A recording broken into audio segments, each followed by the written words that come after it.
Thank you so much అండి. నా ఛానల్ని లైక్ చేసినందుకు, కామెంట్ పెట్టినందుకు అండ్ సబ్స్క్రైబ్ చేసినందుకు. ఎవరైనా సబ్స్క్రైబ్ చేయకపోతే మన ఛానల్ని ప్లీజ్ సబ్స్క్రైబ్ చేసుకోండి. రామ్ చరణ్ గారు బాగానే చేశారు, బట్ స్టిల్ ఏదో మిస్ అయింది ఆయనలో కూడా. అది పరిస్థితి మరి. రామ్ చరణ్లో ఏం మిస్ అయింది నువ్వు చెప్పు ఒకసారి. ఏమి రామ్నందన్ క్యారెక్టర్ బాగా చేయలేదా, లేదంటే అప్పన్న క్యారెక్టర్ బాగా చేయలేదా? ఏదో ఒకటి తక్కువైందని అడుక్కునే పుష్ప డైలాగ్ వాళ్ళు సర్మా ఇట్లే మిస్ అయ్యింది అనుకుంటా. చింతపండులో ఉప్పు అన్న మిస్ అయిందా, లేదంటే చింతపండులో పులుపు మిస్ అయింది నీకు? శంకర్ గారిలోనే ఓవరాల్గా మొత్తం ప్రాబ్లం అంతా కూడా ఉంది. శంకర్ గారిలోనే నిజంగానే ప్రాబ్లం ఉంది. మనం కూడా శంకర్ గారికి చెప్పాలి, సార్ సొసైటీకి సంబంధించిన సినిమాలు అయితే తీయద్దండి. తెలుసు కదా మామూలుగా డైలాగ్, గాంధీజీ సినిమా తీస్తే ఇండియాలో 2 రోజులు కూడా ఆడదు. అదే కడప కింగ్ అనేది 200 సెంటర్స్ 100 డేస్ 200 డేస్ 300 సెంటర్స్ పక్కా. సరేనా, శంకర్ గారి సినిమాలో మిస్ అయిందని చెప్తా అంటే నేను ఇంకేమనాలి?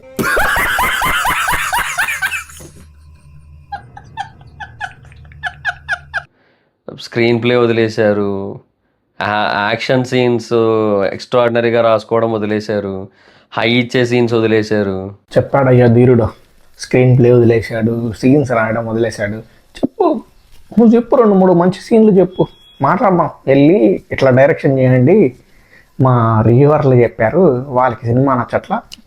ఇప్పుడు కొంతమంది రివ్యూవర్లు ఉన్నారు విన్నావా, మీ 11 మంది కోసమే సినిమాలు తెద్దాము అనేసి మనం చెప్దాం. సరే నువ్వు అన్నా చూడు, సెంటిమెంట్ సీన్లు మర్చిపోయారనేసి. ఈ వీడియో నీ కోసమే, ఇవి చూడు ఒకసారి. ఎవరికి అర్థం అవ్వాలి, అందరు చూడాలి కదా, పెద్దవాళ్ళే చూడాలి. పిల్లలు ఎందుకు ఫ్లాప్ అని చెప్తున్నారు, ఎందులో తప్పే ఉంది అసలు?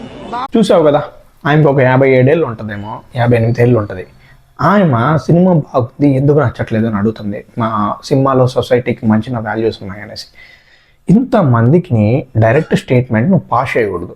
నీకు నచ్చలేదని చెప్పు, అందరికీ నచ్చదన్నట్టు చెప్తున్నావు. నీ వీడియోలో ఏ చోటైనా సరే సినిమాకి వెళ్ళి చూడండి అని చెప్పట్లా, అస్సలు సినిమా బాగాలేదని చెప్పను.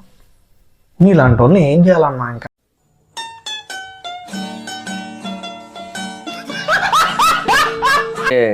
జస్ట్ ఓకే అన్నట్టే ఉంటుంది. So not so much great, అది ప్రాబ్లం అనమాట. ఈ రివ్యూని అయితే దాదాపు 1.1 మిలియన్ మెంబర్స్ చూశారు, అంటే దాదాపు 10 లక్షల పైన చిల్లర. ఈ వీడియోలో మీరు బాగా గమనించినట్టయితే జస్ట్ నార్మలే, జస్ట్ ఓకే అనడమే 10 సార్లు చెప్పాడు. చూసుకోండి, కావాలంటే మీరే ఎత్తుకండి, ఒక 5 సార్లు అయినా ఉంటుంది మ్యాండేటరీగా. Just okay. నీ రివ్యూ కూడా నాకు జస్ట్ ఓకే కాదా, అసలు ఓకేనే కాదు అసలు నీ రివ్యూతో నువ్వు చెప్పడం, అసలు చండాలంగా ఉంది. ఎట్టన్నా ఇట్లాంటి వాళ్ళని ఫాలో అవుతున్నారు. ఇంకా ఇట్లాంటి వాళ్ళు రివ్యూలు నన్ను సినిమాలకి వెళ్ళొద్దండి అన్న, దయచేసి చూసుకోండి అన్న. కొద్దిగా చూస్తుంటే బాధపడాలో జాలిపడాలో కూడా తెలియట్లేదు మాస్టర్. సో చాలా వరకు డిస్కనెక్ట్ చేస్తుంటుంది సినిమా, చాలా రెగ్యులర్ ప్యాటర్న్లో వెళ్తుంటుంది, రెగ్యులర్ టెంప్లెట్లు వెళ్తుంటుంది. ఆ రెగ్యులర్ టెంప్లెట్లోనే వెళ్తుంది ఈ సినిమా అనేసి నువ్వు చెప్పావు. సన్న ఈ సినిమా బాగాలేదని కూడా నువ్వే డైరెక్ట్గా స్టేట్మెంట్స్ చేస్తున్నావు, డిస్రెస్పెక్ట్ అంటున్నావు, ఏదేదో అంటున్నావు, డైరెక్ట్గా స్టేట్మెంట్స్ అయితే పాస్ అవుతున్నావు. ఇదే సినిమా మీద 1.1 మిలియన్స్తో నువ్వు ఎంత సంపాదిస్తున్నావో చెప్పు ఒకసారి. దీనికి మీరు ఏమంటారు సార్?